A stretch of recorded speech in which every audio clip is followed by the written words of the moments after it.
Epstein file, একটি নাম যা শুনলেই আমেরিকা থেকে শুরু করে পুরো বিশ্বে আলোড়ন পড়ে যায়। এই নামের সঙ্গে জড়িয়ে আছে ক্ষমতা, টাকা, প্রভাব আর সবচেয়ে ভয়াবহভাবে নারী ও শিশু নির্যাতনের অভিযোগ।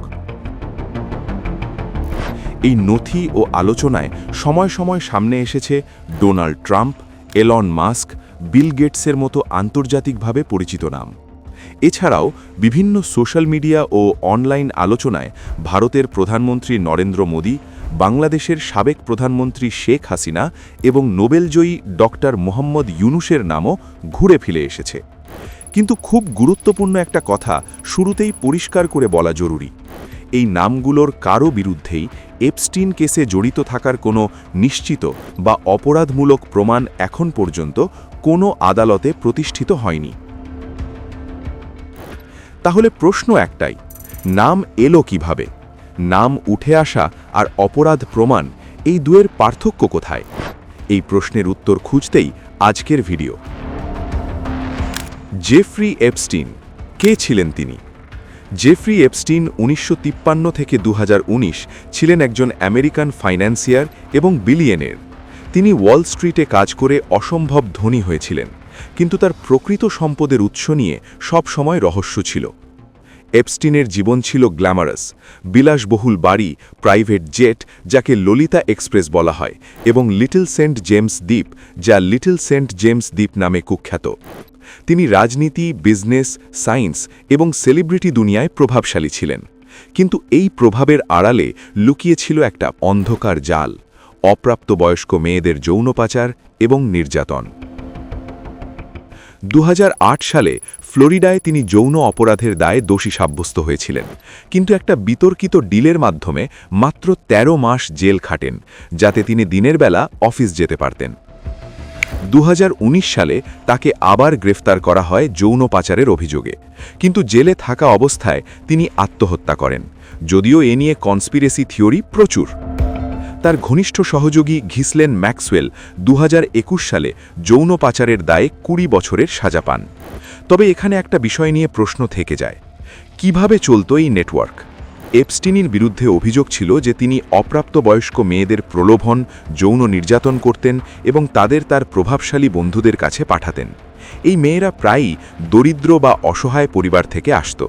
তারা এক দেশ থেকে অন্য দেশে, এমনকি তার দ্বীপে নিয়ে যাওয়া হতো। সাক্ষ্য অনুসারে এপস্টিনের বাড়িতে মেসেজ টেবিল, সেক্স টয় এবং নগ্ন ছবি পাওয়া গেছে। তার নেটওয়ার্কে ছিলেন রিক্রুটাররা, যারা মেয়েদের খুঁজে আনত। ম্যাক্সওয়েল এতে মূল ভূমিকা পালন করেছিলেন। এই অপরাধগুলো প্রমাণিত, কারণ ভিকটিমদের সাক্ষ্য এবং কোর্ট রায় এটি নিশ্চিত করেছে।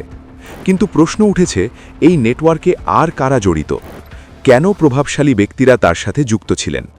সাম্প্রতিক ডকুমেন্টস রিলিজ কি নতুন এসেছে? 2024 থেকে 2026 সালে ইউএস জাস্টিস ডিপার্টমেন্ট এবং কোর্ট থেকে হাজার হাজার পেজ ডকুমেন্টস আনসিল করা হয়েছে। এগুলো মূলত ভার্জিনিয়া গিউফ্রে, একজন ভিকটিম, এর মামলা থেকে। 2024 সালে প্রথম ব্যাচ রিলিজ হয়, যাতে প্রায় 150 নাম উল্লেখিত। 2025-2026-এ আরও মিলিয়ন পেজ রিলিজ হয়েছে, কিন্তু অনেকটা রিডাক্টেড বা লুকানো। এগুলোতে নতুন বিস্তারিত ইমেইল, কমিউনিকেশন এবং টিপস লাইনের ইনফো আছে, কিন্তু কোনো বড় প্রমাণ নেই। এটি শুধুমাত্র এপস্টিনের কন্ট্যাক্টস দেখায়।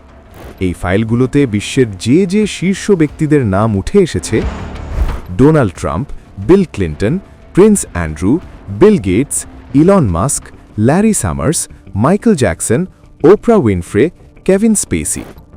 ভারত বাংলাদেশের সাথে যুক্ত যাদের নামের কথা বলা হয়েছে, তাদের কথা আসলে কতটা সত্যি? এটা বাংলাদেশের সোশ্যাল মিডিয়ায় ব্যাপক আকারে প্রচার হতে দেখা যায়। সোশ্যাল মিডিয়ায় মোদি, হাসিনা, ইউনুসের নাম ঘুরছে, কিন্তু অফিসিয়াল ফাইলে কোনো ডাইরেক্ট লিঙ্ক নেই। Hasina 2018 ইমেইলের WEF meeting context, Yunus Simpson's episode mention, Modi political attack যেমন কেরালা ফাইলস নিয়ে ডিবেট। নতুন রিলিজে ক্রিপ্টো লিঙ্ক উঠে এসেছে, কিন্তু ভারতীয় নাম নেই। এই নেটওয়ার্কের গভীরতা নিয়ে কথা বললে অনেকে এটাকে ব্ল্যাকমেইলের টুল হিসাবে দেখেন, যেখানে এপস্টিন প্রভাবশালীদের ভিডিও বা ছবি রেকর্ড করে রাখতেন বলে অভিযোগ। ইসরায়েলের মোসাদের সাথে যোগসূত্রের থিওরি আছে, কারণ এহুদ বারাকের মতো ফিগাররা তার সাথে যুক্ত ছিলেন এবং লেস ওয়েক্সনার, ভিক্টোরিয়া সিক্রেটের মালিক, তার ফাইন্যান্সিয়াল ব্যাকার ছিলেন। কিন্তু এগুলোর বেশিরভাগই কনস্পিরেসি, যা প্রমাণিত নয়। বাস্তবে এপস্টিনের অপরাধগুলো তার ব্যক্তিগত নির্যাতন এবং পাচারের সাথে যুক্ত, কিন্তু নেটওয়ার্কের পুরো স্কেল, যেমন ইন্টেলিজেন্স এজেন্সির ভূমিকা বা গ্লোবাল কানেকশন, এখনও পুরোপুরি উন্মোচিত হয়নি। 2026-এর রিলিজগুলোতে নতুন ইমেল দেখায় যে এপস্টিন সোমালিল্যান্ডের মতো পলিটিক্যাল ইস্যুতে যুক্ত ছিলেন, কিন্তু এগুলো তার প্রভাবের পরিধি দেখায়, অপরাধের নয়।